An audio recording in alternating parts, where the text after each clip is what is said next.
Derek Ramsey, siniwalat na ang matagal na itinatagong baho ni Ellen Adarna dahilan ng kanilang hiwalayan.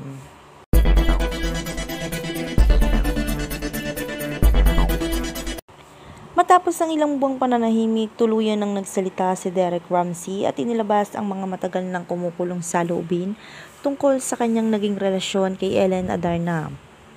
Sa isang eksklusibong panayam, ibinunyag ng aktor ang mga tinatagong dahilan kung bakit nauwi sa hiwalayan ng kanilang pagmamahala na minsang kinilala bilang isa sa pinakapanabik at pinakapinag-uusapang relasyon sa mundo ng showbiz.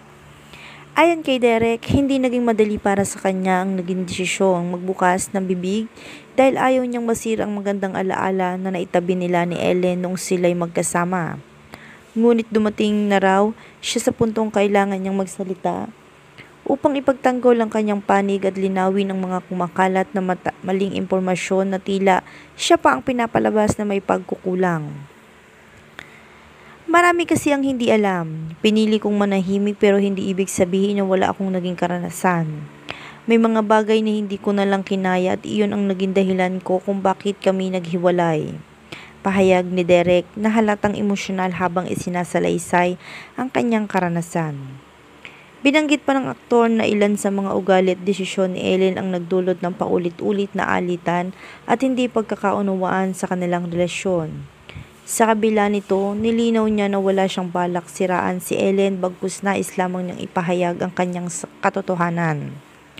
Samantala, umani ng iba't ibang reaksyon mula sa netizen ang kanyang revelasyon.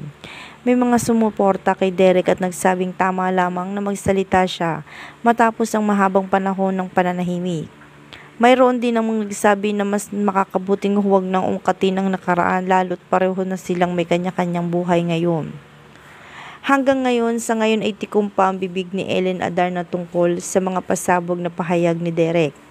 Marami na ang nag-aabang kung paano niya haharapin ang isyong muling bumabalot sa kanyang pangalan. Marami naman ang naging katanungan ngayon ng publiko kung sasagot nga ba si Ellen sa mga revelasyong inilantad ni Derek ngayon tungkol sa kanilang nasirang relasyon o habang buhay na lang itong mananatiling tahimik habang kasama niya ang kanyang saloobin at katotohanan sa kanyang puso.